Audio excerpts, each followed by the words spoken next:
به نام خدا. سلام بچه های عزیز و امیدوارم حالتون عالی عالی باشه. خب بچه ها، امروز با هم تا درس پنجم از کتاب فارسی اول ابتدایی رو با هم بخونیم که میشه نشانه ر. خب بچه ها، بریم سر این صفحه از کتابمون که میشه صفحه 40. اینجا تصویر بزرگ رو داریم و چند تا تصویر کوچیک زیرش. خب با هم دیگه تصویر بزرگ رو نگاه کنیم ببینیم چه چیزایی توش میبینیم. خب آفرین، بارون داره میباره و ابرها توی آسمونن. خب چتر، یا آقا با کلاه، درخت، خیلی عالی، باد. آفرین به شما. ببینید چون درختها به این سمت کج شدن، بارون داره این سمتی میباره. بعد اگه دقت کنید درخت اونورم نشون میده که داره احتمالاً باد این سمتی میوزه. درسته؟ آره. خب خونه، پنجره، آسمون و کلی چیزای دیگه، کیف. آفرین. خب بریم این سه تا عکس پایین رو بخونیم، بعد توی تصویر بزرگ پیداش کنیم. اولین تصویرمون میشه باران. خب دوباره باران. بچه ها، باران توی تصویر بزرگ کجا میتونیم پیداش کنیم؟ آفرین، این قطره‌های آبی رنگ که از آسمون باریدن. خب دومین عکسمون ابر. دوباره ابر.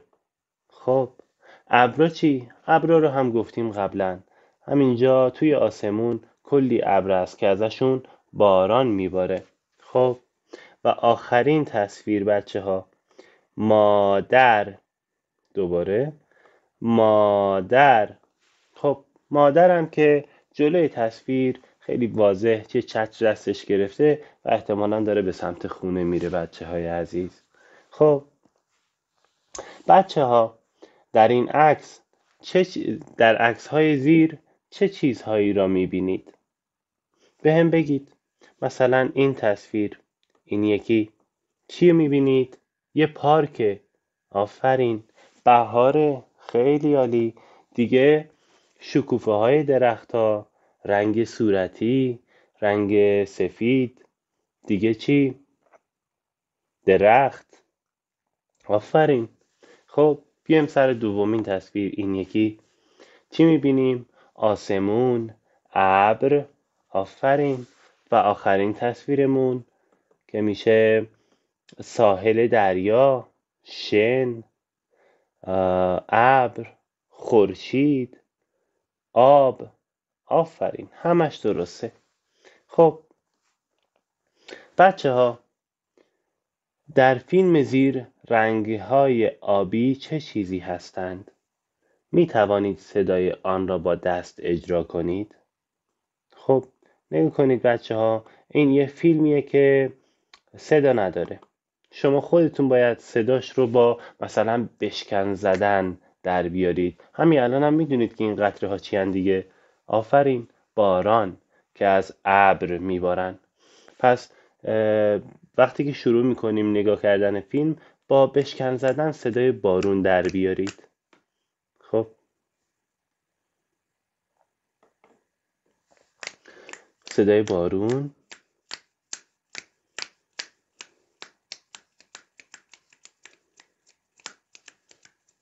آفرین، خیلی عالی بچه های عزیز. خب بحث کنید. باران از چه چیزی میبارد؟ از آسمون؟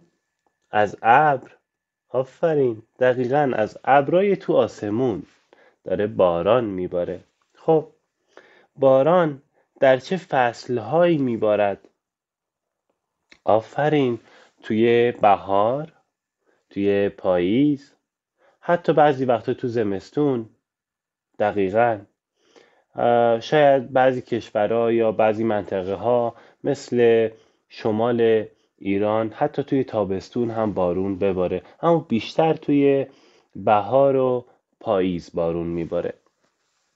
و آخرین سوال بچه ها، باران چه فایده هایی دارد؟ به نظرتون چه فایده هایی داره که آب از آسمون سرازیر میشه روی زمین؟ آفرین بچه ها، خیلی عالی. دقیقاً باعث میشه که زمین زنده بشه. گل و گیاها آب میخورن، سرزنده میشن، رشد میکنن و حتی ما آدم ها به بارون نیاز داریم بچه ها. کلی از کار کشاورزی و غذایی که ما میخوریم اگه بارون نباره از بین میرن و ما با کمبود غذا مواجه میشیم، یا اینکه باعث میشه که خشکسالی بیاد، خودمون آب آشامیدنی نداشته باشیم. مثلا منبع هایی که خودمون ازش آب میخوریم و آب تهیه میکنیم تموم بشن و ما نتونیم دیگه به راحتی یک شیر آب باز کردن آب در اختیارمون باشه. پس هر دفعه که بارون میباره به این رحمت خدا دقت کنید، توجه کنید و خدا رو شکر کنید بچه های عزیز. خب، نقاشی بچه ها، این کار رو چندین بار تا حالا انجام دادیم. بیایید یه برگه سفید بیارید، بزرگ هم این رو بنویسید که میشه ابر. آفرین، ابر. و هم کلمه باران. دوباره باران. این دوتا کلمه رو بزرگ بنویسید، سعی کنید تو خالی باشه دقیقا مثل تصویر. بعد صدای ر رو کجای کلمه پیدا میکنید؟ اون صدا رو با یه رنگ دیگه، مثلا من اینجا با قرمز رنگش کردم. خب رنگش کنید صدای ر. آفرین. خب بریم سر خوندن صفحه کتابمون، با هم بخوانیم. دوباره عکس‌ها رو میخونیم بچه ها. عکس اولمون بود باران. دوباره باران. خیلی خوب به شکل کلمه دقت کنید بچه ها. صدای ر کجای کلمه در واقع شنیده میشه؟ آفرین، وسط کلمه است. باران ر. خب اینجا ابر. دوباره ابر. صدای ر توی ابر چی؟ دقیقاً آخر کلمه است. آفرین. خب آخرین تصویر میشه مادر. دوباره مادر. خیلی عالی. اینجا هم صدای ر آخر کلمه مادر میاد.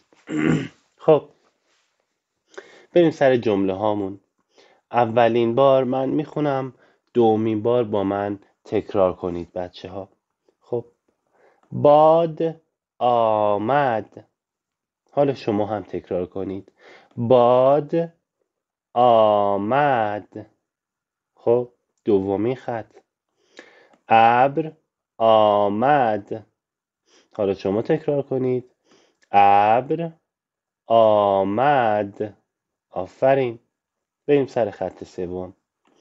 آرام آرام باران آمد.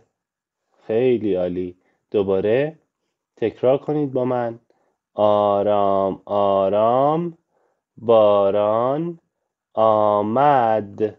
خیلی عالی. خب و آخرین خط بچه ها. مادر در باران آمد. حالا شما تکرار کنید. مادر در باران آمد.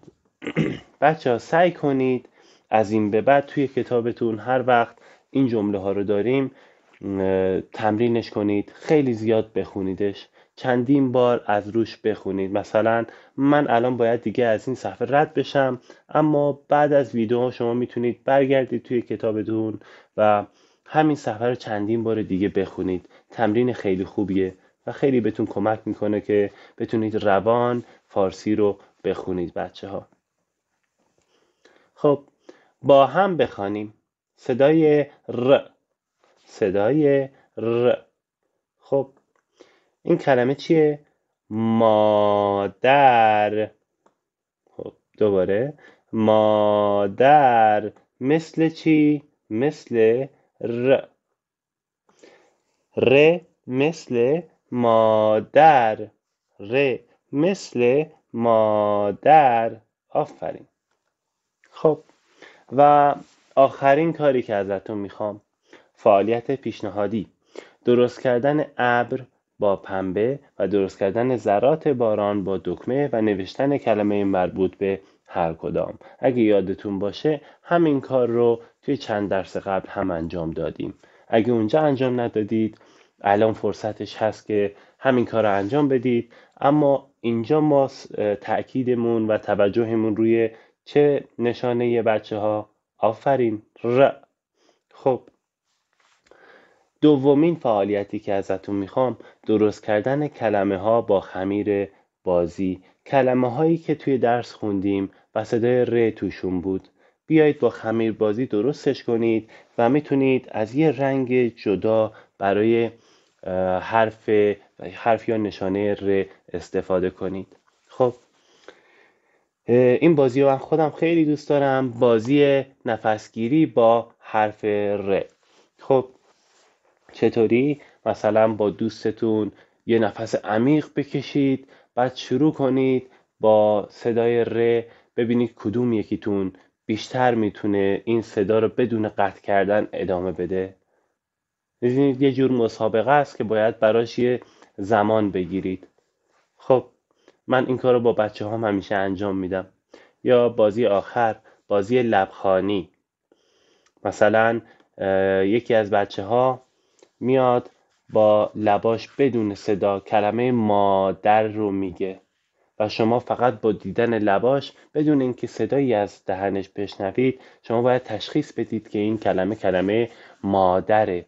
این هم یه بازی خیلی جذاب میشه. خب عزیزای دل، این هم از درس نشانه ر. ازتون میخوام که حتما برامون کامنت بذارید، ویدیو رو لایک کنید و کانال مدرسه دارشا رو فالو کنید تا کنار هم باشیم و امسال فارسی اول ابتدایی رو یاد بگیریم. خیلی دوستتون دارم، به خدا میسپارمتون و خدا حافظ.